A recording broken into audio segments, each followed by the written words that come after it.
And President Biden getting slammed tonight on Twitter after claiming nobody is having trouble getting to Kabul airport.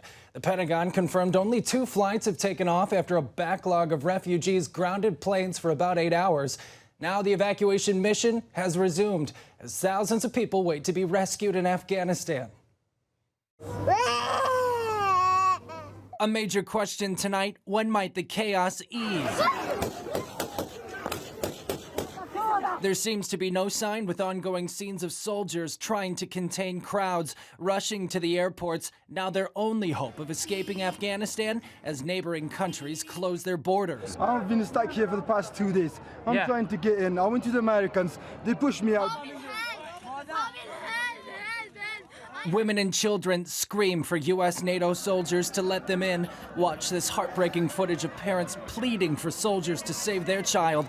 Another shows this baby being handed to military personnel over the airport wall. The limiting factor is not the lack of planes. The limiting factor now is actually the ability to get people into the airport process and on the planes. As many as 15,000 Americans and at least 60,000 Afghans remain as NATO forces work to extend the August 31st evacuation deadline. I cannot promise what the final outcome will be, or what it will be, that it will be without risk of loss. But as Commander-in-Chief, I can assure you that I will mobilize every resource necessary.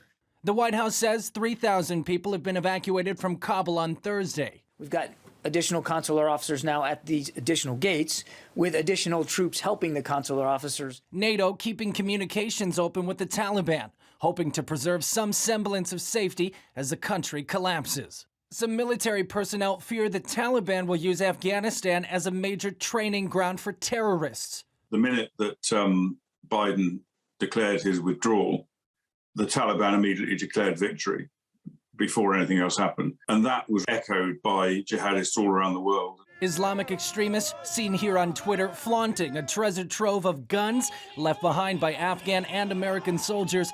Insurgents have also taken over 2,000 armored vehicles, drones, even warplanes and Black Hawk helicopters. Pentagon officials just confirmed that baby that was given to the U.S. Marine has been returned to its father, calling the moment that he took that baby an act of great compassion. Now, they had no comment on the second instance.